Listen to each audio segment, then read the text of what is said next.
अमानत अमीन प्रशिक्षण केंद्र लक्ष्मी नगर गया में आप सभी का हार्दिक स्वागत है। अमीन पढ़ाई से संबंधित आज का टॉपिक बहुत ही महत्वपूर्ण, जो कभी भी सर्वेक्षण हुई है, चाहे वो कैडेस्ट्रल सर्वेक्षण हो या रिविजनल सर्वेक्षण हो या अन्य किसी भी प्रकार की सर्वेक्षण होती है या हुई है, उसमें इसकी महत्ता बहुत ही जरूरी है, बहुत ही महत्ता है।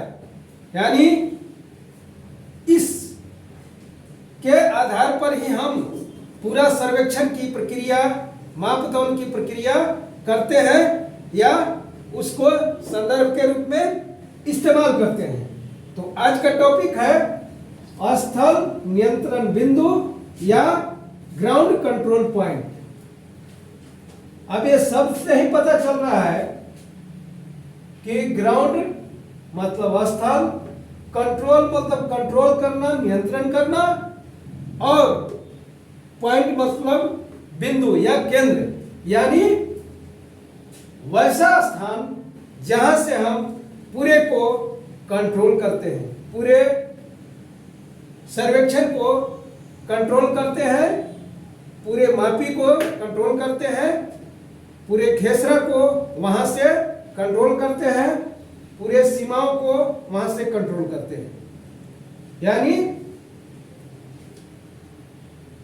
वह स्थान जो नियंत्रण बिंदु या अस्थायी प्रकृति का हो और उसे हम एक जगह पर स्थापित कर वहां से मापी या किसी भी प्रकार की सर्वेक्षण करते हैं, यानी चिन्ह का प्रयोग करते हैं, उस जगह को स्थल नियंत्रण बिंदु कहा जाता है।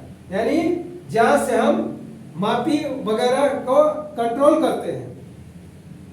भूमि नियंत्रण बिंदु जमीन पर अस्थायी प्रकृति का स्थल है और यह मापी का आधार होता है। कहीं कुछ नहीं होगा, कहीं अगर कोई चिन्ह नहीं मिलता है, प्रतीक चिन्ह नहीं मिलता है, तो जो अस्थायी नियंत्रण बिंदु है, स्थल नियंत्रण बिंदु है, उसको से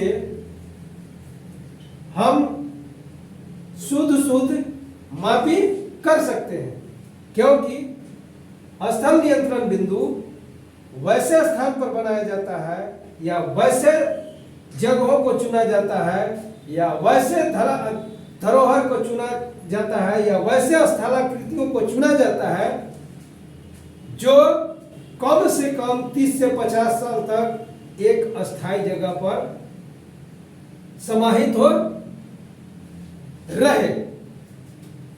यानी अगर कोई संदर्भ बिंदु, मान लिया हम नापी करने गए, तो सर्वेक्षण, अभी तो सर्वेक्षण जो हुआ है 100 साल हो गया होगा, उसके बाद हो रहा है 100 साल में ऐसा कहा गया है कि 20 साल में सर्वेक्षण होना चाहिए, क्योंकि 20 साल में जमीन का स्वरूप बदल जाता है। या मनुष्य है, मनुष्य का स्वरूप 5 साल में चेंज हो जाता है, और ये जमीन है तो जमीन का कम से कम कहा गया है कि 20 साल के अंदर सर्वेक्षण होना चाहिए। और सर्वेक्षण जब 20 साल के अंदर नहीं होगी तो स्वाभाविक है कि जो जमीन के प्रकृति है, स्वरूप है, उसको यत्र तत्र विकृत हो चुका होगा। हमारे परदादा के नाम से उसके भी दादा, परदादा के भी पिताजी या उनके पिताजी के नाम से खतियान बना होगा, यानी सर्वेक्षण हुआ था कैडेस्ट्रल सर्वे में या रिविजनल सर्वे में। तो जब, और कैडेस्ट्रल सर्वे ही सर्वमान्य है, तो कैडेस्ट्रल सर्वे की बात करते हैं। कैडेस्ट्रल सर्वे में हमारे पिताजी के माने 3-4 पुश्त के पहले की बात है, तो उनके समय से वो खेत बना हुआ है, प्लॉट बना हुआ है। तो अभी वो 4 टुकड़ा में बट गया होगा, 5 टुकड़ा में बट गया होगा, 6 टुकड़ा में बट गया होगा, या और भी जैसे यहाँ पर मेरा खेत था और यहाँ पर और का खेत था, यहाँ पर था, हो सकता है खरीद लिया हो, तो ये स्वरूप इस प्रकार से बन जाएगा। यहाँ पर एक प्लॉट था तो हमारा प्लॉट यहाँ इतना बड़ा बन गया, वैसे ही इतना बड़ा था तो छोटा भी हो सकता है, बिक्री हो गई तो वह जब जो जमीन है वो छोटा हो जाएगा, यानी विकृत हो गया है। तो सर्वेक्षण में यही जो ग्राउंड कंट्रोल पॉइंट अस्थायी होता है, उसी के आधार पर हम उसको प्लॉट को खोजते हैं, ढूंढते हैं। यानी भूल गया है, विकृत हो चुका है यानी भूल गया है, तो भूल गया है तो हम उसी रेफरेंस पॉइंट, वही ग्राउंड कंट्रोल पॉइंट के आधार पर हम उस प्लॉट को ढूंढेंगे। और यह अस्थायी रूप से बनाया जाता है, खास करके सीमानी पर। सीमानी पर आप देखे होंगे कि इस तरह का पत्थर बनाया हुआ है, ये पत्थर का पिलर गड़ा हुआ है या चौकोन गड़ा हुआ है, चार कोण का। तो इसका मतलब है कि यह चार कोण का पत्थर है, तो चार गांव का सीमा वहां पर मिल रही है।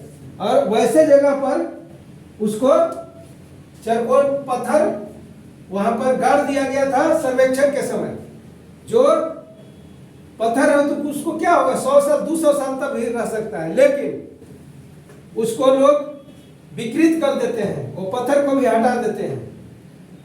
लेकिन बहुत सारे जगह है, इमारत है, जिसको ग्राउंड कंट्रोल पॉइंट बनाए जाने से वह खत्म होने की संभावना या इधर उधर उसको विकृत होने की संभावना नहीं हो सकती है। यानी खेत के अंदर अगर रहेगा तो अगला दूसरा पार्टी जो है वो क्या करेगा, काट करके इधर कर देगा, उधर वाला इधर कर देगा, उसको विकृत कर देगा। लेकिन ग्राउंड कंट्रोल पॉइंट वैसे जगह को चुना जाए या वैसे जगह को बनाया जाए जो अस्थायी हो और 30 से 40 साल तक रहे। पहले का ग्राउंड कंट्रोल पॉइंट है, कुआं बनाया हुआ है, सर्वेट्री बनाया हुआ है, तीन सीमानी पत्थर बनाया हुआ है, चतुष्कोण पत्थर बनाया हुआ है, बुर्जी बनाया हुआ है, स्कूल बनाया हुआ है, मस्जिद बनाया हुआ है, कब्रिस्तान बनाया हुआ है, खजूर का पेड़ बनाया हुआ है।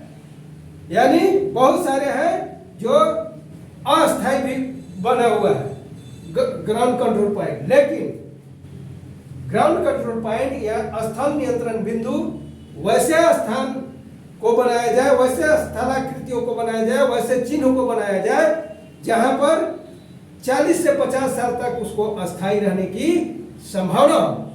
और वैसे स्थान को चुना जाए जिसमें समाहरणालय, डीएम ऑफिस, पुलिस अधीक्षक के कार्यालय, अनुमंडल कार्यालय, थाना, प्रखंड कार्यालय, पंचायत भवन, सामुदायिक भवन, माध्यमिक, उत्तर माध्यमिक, प्राथमिक विद्यालय, कोई हॉस्पिटल, ये सब जो धरोहर है या स्थलाकृतियां हैं या भवन है, यह एक जगह से दूसरे जगह जल्दी शिफ्ट नहीं होता। जैसे समाहरणालय है, डीएम ऑफिस है, तो डीएम ऑफिस ऐसा नहीं कि 10 साल के बाद यहाँ से वहाँ स्थानांतरित कर दिया जाएगा, नहीं, वो कुछ दिन तक डीएम ऑफिस बना है तो रहेगा। वैसे ही अनुमंडल कार्यालय है, चाहे जो भी प्रखंड कार्यालय है, पंचायत भवन है, सामुदायिक केंद्र है, विद्यालय है, जो सरकारी धरोहर है, इमारत है, वह बहुत दिनों तक एक जगह पर अस्थायी रहेगा ही रहेगा। इसलिए वैसे जगहों पर ग्राउंड कंट्रोल पॉइंट या स्थल नियंत्रण बिंदु बनाया जाए और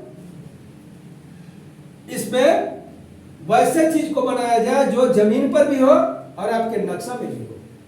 और ये नहीं कि ग्राउंड में है और नक्शा पर नहीं है, या नक्शा पर है वो ग्राउंड में नहीं है, तो नहीं, वैसे जगहों को बनाया जाए ग्राउंड कंट्रोल पॉइंट जो नक्शा में भी 2 तक है, नक्शा में भी दिखाई दे रहा है और ग्राउंड पर भी है।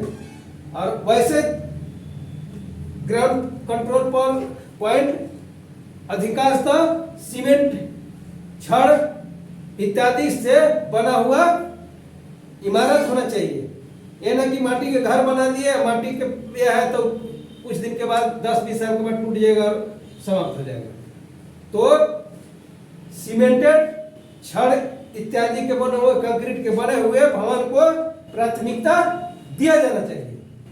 तो समाहरणालय, पुलिस अधीक्षक के कार्यालय, अनुमंडल कार्यालय, प्रखंड कार्यालय, अंचल कार्यालय, भवन, अस्पताल, विद्यालय, इन सब इमारतों को ग्राउंड कंट्रोल पॉइंट के लिए चुना जाना चाहिए या बनाना चाहिए।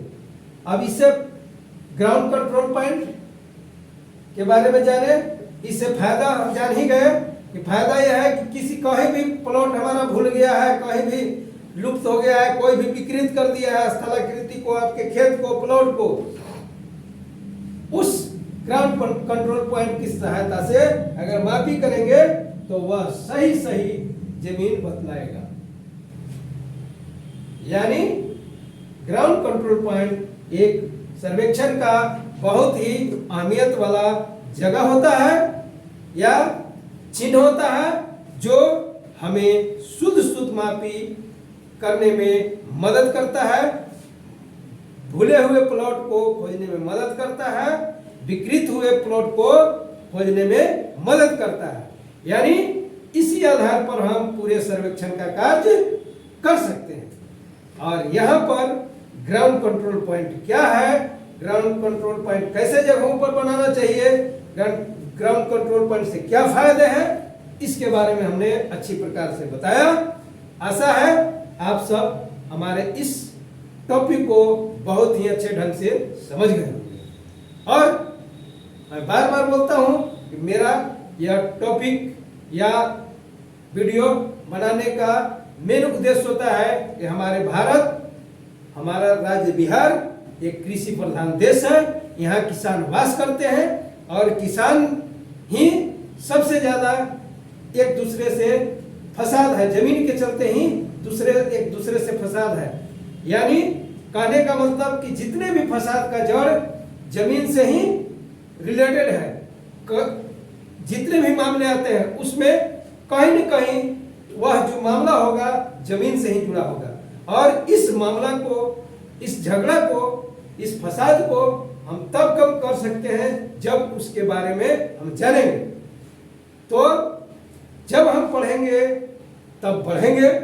इसी प्रकार से अगर हम जमीन से संबंधित सभी चीजों को भली भांति जानेंगे तो जमीन के बारे में झगड़ा नहीं करेंगे, कुछ हद तक कम हो सकती है। यहाँ पर हमारा टॉपिक समाप्त होता है। अगर यह टॉपिक अच्छा लगे तो सब्सक्राइब और आगे फॉरवर्ड करने की भी कृपा करेंगे। हमारा नंबर है 9716578190 जो व्हाट्सएप नंबर है, और यूट्यूब चैनल है भूमापक गुरु। इसको आप लोग लाइक, सब्सक्राइब तथा फॉरवर्ड करने की कोशिश करेंगे। जय हिंद, जय भारत, वंदे मातरम।